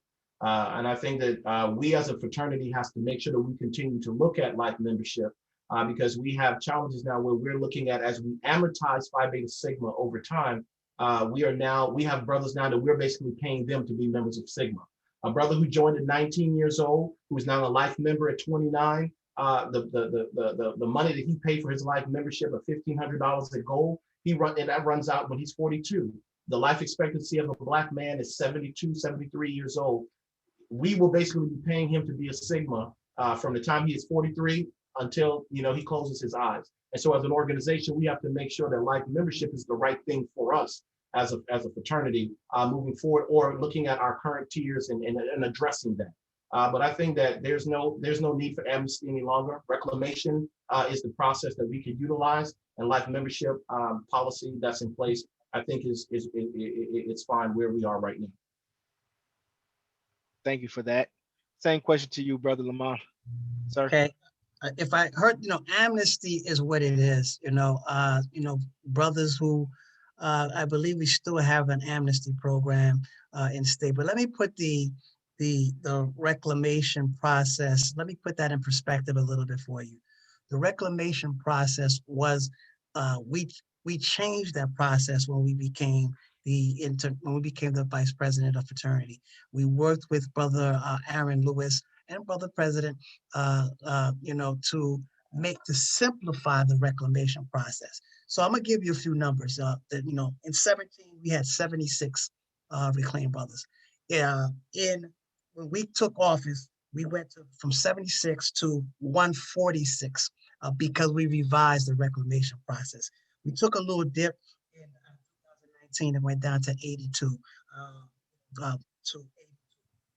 We went back up to 182 in 2020, which was a nice jump. But I want to take some credit for that because we actually simplified the process with the So yeah, I see somebody. So I'm going to take some credit for what we actually helped get us to a better place. So thank you for continuing the good work, brother Vice President. We're going to take some credit for that. I do agree with Brother Chris Ray with respect to life membership, though. We have to make sure, though, when we have life membership, that it's not going to adversely affect us. What's the bottom line in terms of financially to the organization? So we got to look at the numbers and see where and how we can do life membership. Should life membership be banned? Indefinitely, absolutely not. But I do believe that we need to have, periods or time frames that we could do life membership and figure out what that number is going to be and offer it. But you didn't ask this question, but I do believe that we need to increase, the value of our life members. If that wasn't a specific question, but I think there's an opportunity to get more value for members who are life members. Thank you. Okay, thank you. Thank you for those responses. It's great. Okay, so we have a next question. This is going to be a very short and sweet, pretty direct question. We're going to start with Brother Lamont on this one. Do you support one man, one vote? The infamous one man, one vote question. I've been a Sigma for 32 plus years, and that question has been around since I was since I became a Sigma. Truthfully speaking, brothers, short answer to the question, I do. It's my belief that every brother who is a financial brother in the organization should have an individual vote. That's how we do it in American society. Now, I do understand the arguments against where, some brothers say that takes away from the strength of the chapter. But I do believe that if you are an engaged brother, if you are an involved brother, that you should have the opportunity to say who you support. So I think, what we're talking about is empowerment, and I think when you pay your dues and you're engaged and involved with what's going on with the fraternity, and you connect and you know what your leadership is and the individuals that have leadership positions, I think you should have the right to cast your own individual vote. I know it's not, the popular the popular position, but I do and would support one man, one vote. Thank you for that. Brother Ray, same question to you, sir. I think to Brother Lamont's point, he said it, it's been a statement that's been around for a long time. Brothers want to know the one man, one vote. But coming into this role as vice president, I had to revisit that and rethink and really think through that. In philosophy, yes, it would be great for each of us as brothers to have our one vote and elect the individuals that we believe is the individual we want to represent us. But we know that there's no D9 organization has one person, one vote. Even in American society, when we cast our vote for our elected officials, you're actually really just electing. You're casting at the presidential level. You're selecting an elector to go and represent you at the electoral college. And so I think that the power of our if we go to a one man, one vote, as I see it today, it really gives it gives proportionate even more influence to our larger chapters. And I just don't think that that's fair. I think that some of our larger chapters now, if smaller chapters band together in the delegate votes that they can outvote a larger chapter compared to some of our larger chapters that can completely wipe out smaller chapters in their decision making. And so I think that it's just something that we would have to really take a look at and do some real studies on. I just don't think that it's, in theory, it sounds good, but I think when you talk about operationally, larger chapters would end up ruling Phi Beta Sigma. And I just don't think that I don't believe that that's the way that we really want it as an organization. And I've been in part of too many elections where I've seen smaller chapters make all the difference because they had the delegate votes to band together to overcome the will of larger chapters who try to rule the roost from time to time. And so I would ask brothers to really take a look at that. Now there may be a commission as national president. I would say that as national president, I wouldn't mind really putting together a true commission to really study that and to really give a findings to the brotherhood and address that. Rebuttal. Yes, sir. But I didn't say anything to you. No. I thought rebuttals are like if I challenge you. Okay, go ahead. Go ahead. No, okay, well, not necessarily, but I just feel that, I appreciate and respect your response, Brother Ray, but I do think, it's about disenfranchisement. If you pay your dues, I believe you should have, and you're active and you're engaged, you should have the ability to vote the way you want. Because I'm sure you would agree, there are often times when a chapter may want to support a certain brother, but there's brothers in that chapter that feel vehemently against that. And that's one of the reasons why I feel that, that it's important that if you're active and engaged in your financial, you should be able to support whomever you want. But that's all that's all. So since we're rebutting, Yeah, jump here real quick, and I agree with that, but that brotherly discourse happens at the local level, right? We're both financial brothers. We have somebody that we want to support. You give your reason why we should support him. He gives his reasons why, but at the end of the day, the chapter comes together with more brothers on one side that says, you know what, this is the direction that we're going to go. But as long as that brother has his opportunity in his day to be able to make his case, then he's having that opportunity. That's why you pay your dues. That's why you pay your dues. But again, I would say that it's something that we should really take a look at and to address. all right. I'm sorry about that, but No. Great so conversation. great conversation. It is. This is going great so far, guys. We have our next floor question. One of you will prevail in the election, and the other one won't. If you are unsuccessful, what will you do to ensure harmony in the brotherhood and support the brother who's elected international president? Who's answering? Who's going first? Is that me I first? think, did you answer the last one? Who goes first? Chris Ray? Okay, I'm sorry, we're starting with Brother Ray on this one. I Okay. was on mute. I'm sitting up Okay, here talking on mute. No worries. Look, everyone, I love Sigma. Brother Lamont becomes the international president of Phi Beta Sigma. He knows he can hit me up. I'm gonna help manage anything that he needs in order to move this organization forward. I know that in the past there have been, presidents brothers who have run for office, and the politics was so bad. The brothers talk, they basically scorched the earth with the other brothers, and so that brother didn't want to come back. I've had my share of brothers who have said good, bad, and indifferent about me as a member of this organization. But my love for Sigma is real, and I will support our brother Lamont as the international president. I will make sure I lead any initiative, and he already know that if you put me over it, he can believe that is gonna be great. That we're gonna give it our very best, because at the end of the day, it's about making sure that because if he's successful as president, then that means that Phi Beta Sigma is successful. And that's all that matters to me at the end of the day, is us being successful as an organization. All right. Thank you for that, Brother Ray. Brother Lamont, over to you, sir. Thank you, brother moderator. So for me, in my opening statement, I shared with you that I bleed blue, and I am very passionate and committed to Sigma. And for me, it's always been about how do we move Sigma forward, right? And I think that it's important that if you are a true lover of your organization. You're going to, no matter who's leading the organization, you're going to want it to be successful. I've run for offices and didn't win. I didn't go anywhere, because I believe in Phi Beta Sigma. So if I don't if I don't become the president, I would certainly assist, Brother Ray, to move Sigma forward, because that's just who I am with respect to our character, is to always push, forward Phi Beta Sigma. So again, I would be supportive of Brother Ray if he was elected president.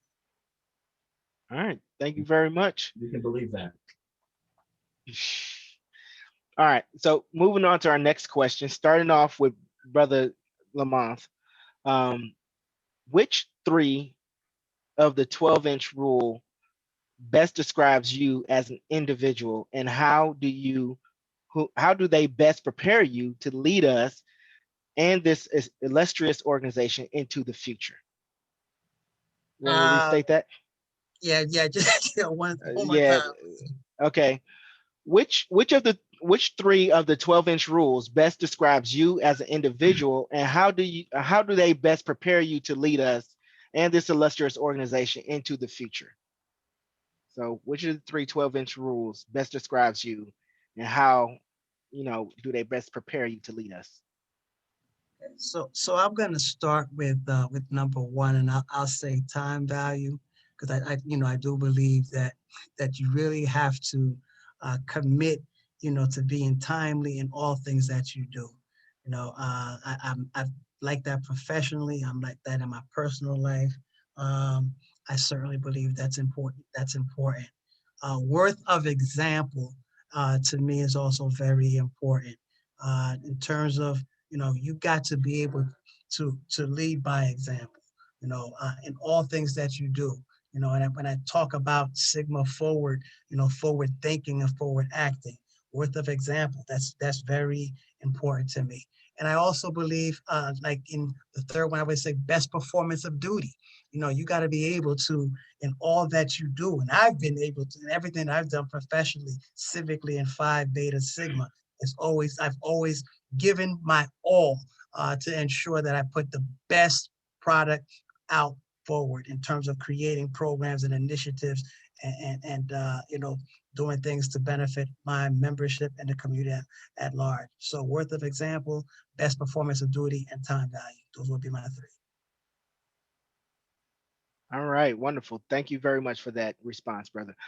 Brother Ray, over to you, sir. Well, I know they asked for 1, and so there's no secret. I'm a number 6, and so the number 6 on the 12-inch rule is talent expression. I firmly believe every man is born with specific talents.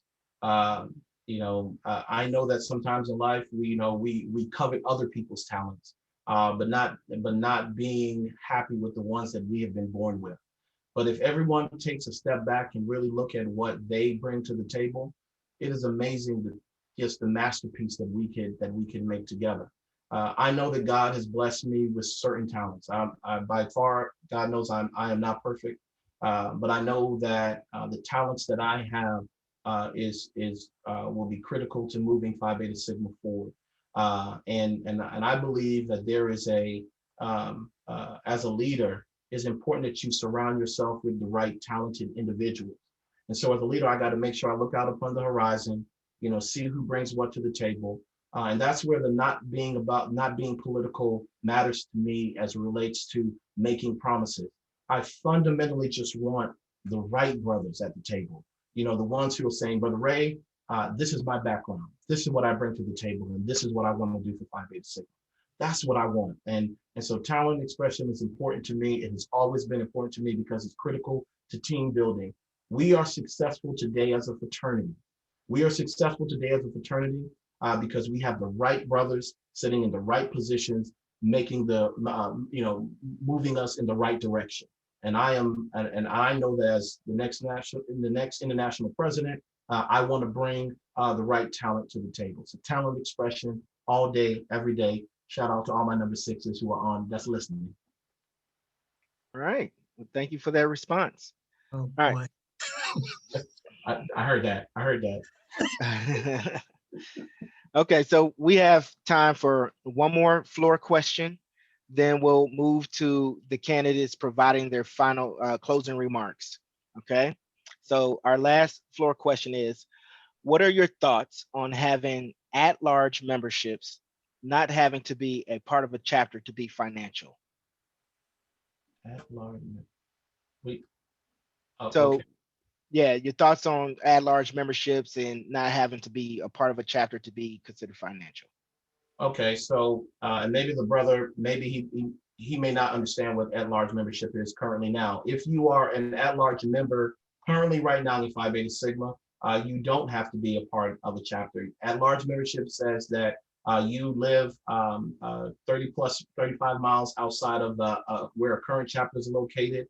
You have reached out to the regional director and say, hey, I don't live close enough to a chapter. I would like to get at-large membership status. And then which that regional director, once they confirm your location and know that you're not in a close proximity of another chapter, they will grant you that designation, which gives you the opportunity to be financial and have a 25% of a vote that you won't get a whole vote, but you get a percentage of a vote when you go to conclave. So that already exists. Okay, over to you, Brother Lamont. Same question. Okay, so the question that was asked was about at-large membership, and I thought our brother Ray did a good job of describing the at-large membership, just with the correction that it's 40 miles radius from an active chapter when you could be an at-large member. But I do believe the question that the intent of the question is really more centered around general membership. I believe that is the question that the intent of the question was meant to be. So I'll answer it if that's the intent, but if not, then I'll just leave it alone. Yeah, go ahead and answer it.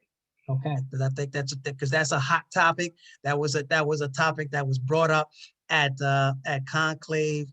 Our current president, Brother Crystal, said he's going to bring it up again at this conclave in some form.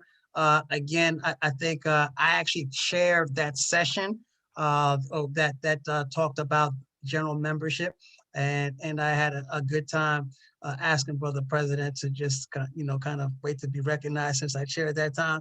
But the general membership question, I believe that I personally don't support general membership because I do believe to one of the things that Brother Ray talked about, it takes away from chapters. Our organization is truly based on chapters, and when you start creating opportunities for brothers to leave chapters and to be part of something exclusive, I think that causes some risk issues, and it dilutes the strength of the chapters.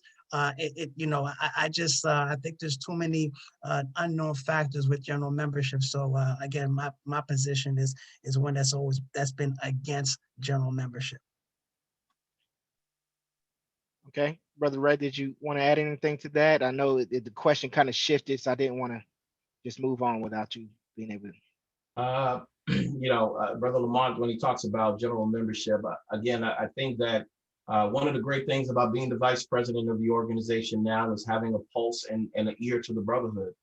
I think that general membership is something that we really need to put back on the table and we really need to discuss. Chapters shouldn't be afraid to hold brothers hostage to a chapter for the sake of having chapter strength, right? Brothers should, when you think about a Sigma man in his journey, I graduate from college, I may join a grad chapter, I may not, I started a family, I started a job. I want to be financial with my brotherhood. I want to get my crescent, I want to get my updates, but I'm just not feeling wanting to be a part of a chapter right now. That's a real scenario for our brothers out there.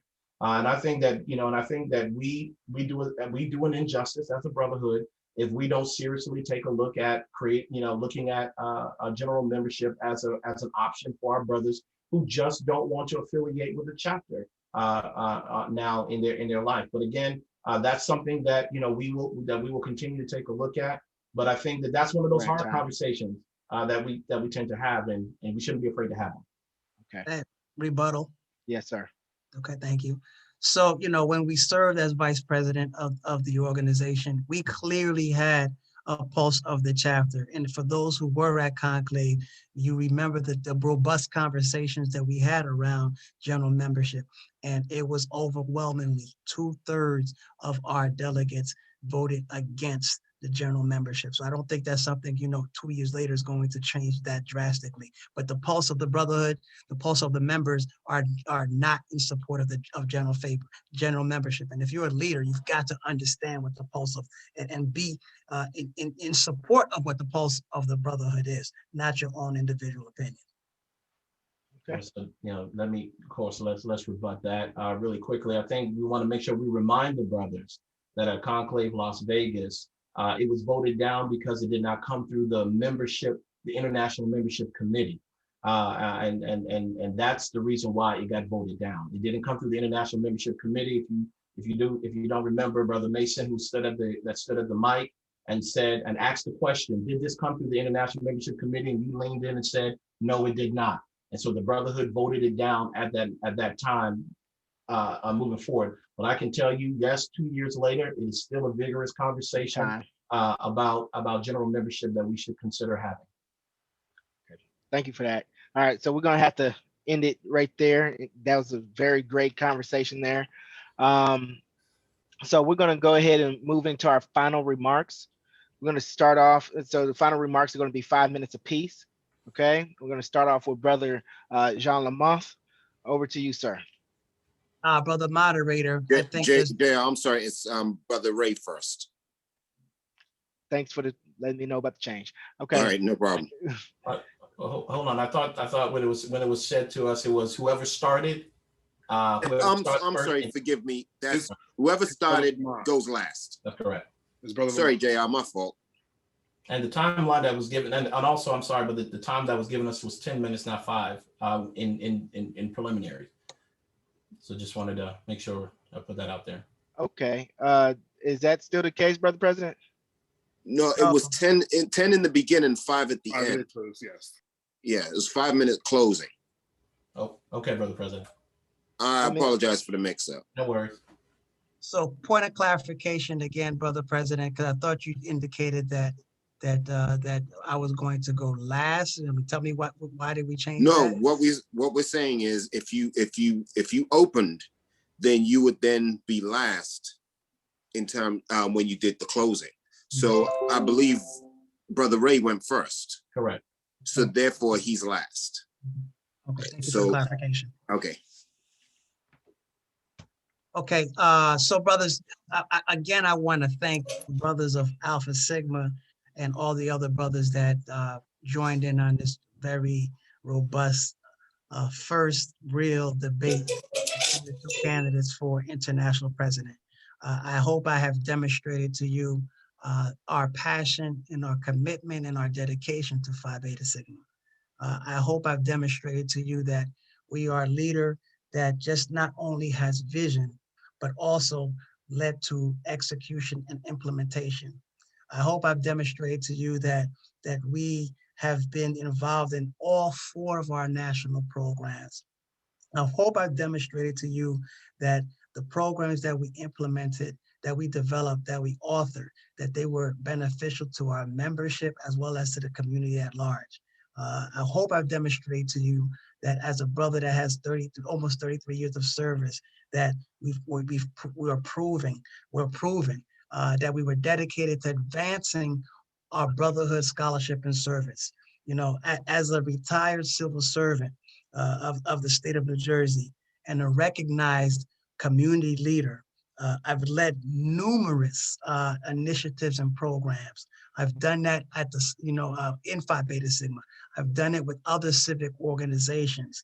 I asked for the brothers of Phi Beta Sigma to really look at our consistency and the totality of our leadership and involvement and engagement and genuineness in Phi Beta Sigma to become your next international president. I do believe that it's important when you're seeking a leader that you want a leader that understands the pulse of the brotherhood, that you're seeking a leader who's truly about elevating the organization. You know, I hope I've demonstrated to you throughout my years of service in Phi Beta Sigma that every time that I traveled across the 7 regions, most of the time on our own dime, and that we were a brother that, you know, that promoted Phi Beta Sigma. Whenever we post on social media, it was never about us. It was always about the chapters. It was always about the state. It was always about the region. It was always about elevating Phi Beta Sigma and not Brother Jean-Pierre Lamar. I hope these things, and when you think about who you want your next leader to be, that it's a person that has the courage to address the tough issues, that has the honesty and integrity and the character to be a true Phi Beta Sigma man, a brother that holds himself accountable, that holds his brothers accountable, holds the organization accountable, and wanted to be a true voice for people of color. So when you look and think about who you want to be your next president, I want you to say, Brother Jean-Pierre Lamar has demonstrated that in every aspect of his life. So I ask you, brothers, I ask for your support, I ask you for your influence, and I ask you for your vote as we move on to conclave.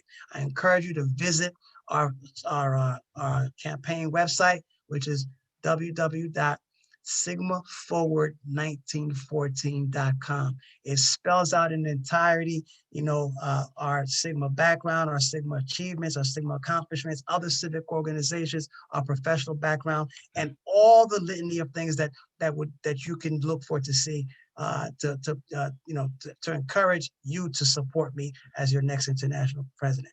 Thank you for the time, brothers. God bless you. Stay safe, and be well. Go Mob. Wonderful. Thank you for that. Brother Ray, over to you, sir. Thank you. Thank you so much, brothers of Alpha Sigma. Thank you for hosting this forum tonight. Thank you to the brothers who have tuned in from around the world. Thank you for taking the time out of your day. I know that you have a vested interest in Phi Beta Sigma and the future direction of our great fraternity. Tonight, you have heard from 2 brothers passionate about our beloved Sigma, but only one of us can serve as international president. This will be one of the most important decisions that the delegates will make at Conclave Myrtle Beach. I hope after tonight you see that I am ready to be the next international president of Phi Beta Sigma. Thank you to so many of the brothers of the Eastern region who have gotten behind this campaign. Thank you to the Eastern Regional Board's leadership for endorsing me to be the next international president. I know that it was not a popular decision for all the brothers, but I applaud you for looking past the tribal mentality that has plagued our fraternity for over a century and sent a clear message to the rest of the world that it is not about where a Sigma man is made, because we are all Phi Beta Sigma men, but about who is the best person for the job. If the rest of the nation begins to follow that simple gesture, the politics of our fraternity will be transformed forever. Tonight, you have heard the different philosophies and approaches of the future of Sigma. My approach is simple: keep building on the success of the last 4 years. As the sitting international first vice president, I'm uniquely positioned to continue advancing the ball. I'm writing the strategies with the team now. I'm sitting in the room now and privy to the next strategic moves we need to make. I don't believe our brotherhood is ready to start all over again with a president who may not want to build on the last administration because they want to blaze their own way. If elected international president, that frame of thinking is over. I will build on the current administration's success and lay the framework for the next international president after me to build. The mighty house of Sigma can only stand with leaders who are committed to building a legacy for the fraternity, not a legacy for themselves. I've done the hard work, brothers. I've distinguished myself in our fraternity by working at every level and producing tangible results. I've distinguished myself outside the fraternity by excelling and achieving in government, corporate America, and the nonprofit sector.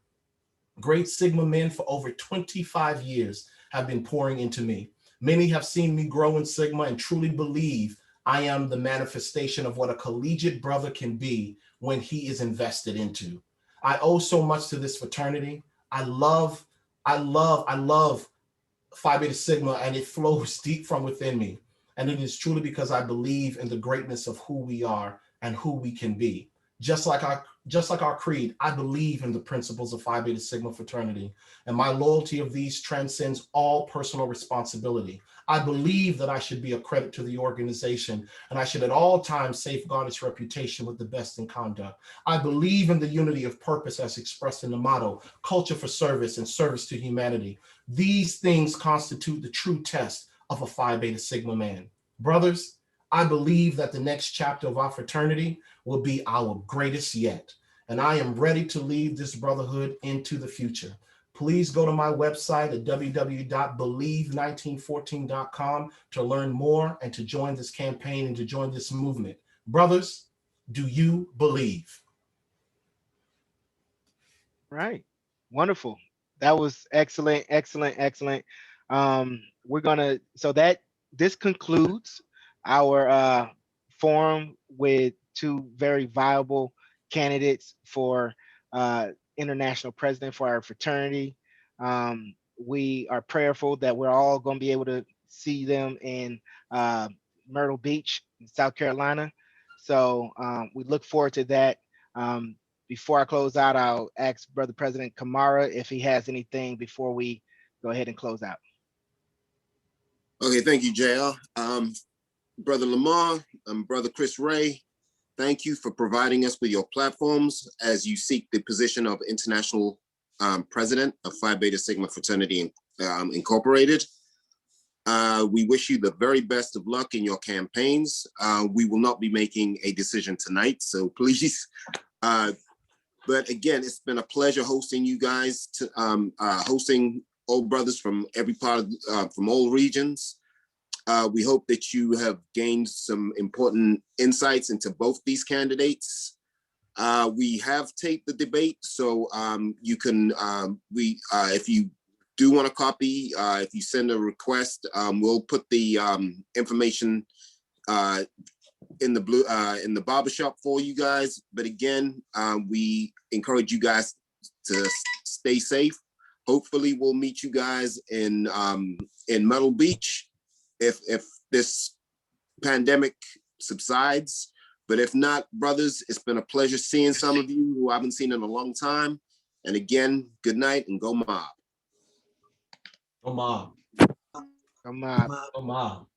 Go mob. Go mob. Go mob. Go mob. Go Go mob. mob, brothers. Go mob. Go mob. Go mob. Go mob. Go mob. Go mob. Go mob, brothers. Go Great mob. job. One big blue fire. No. Great job, AC. Great job. Yeah. Great job, guys. Great job. Great job, fellas.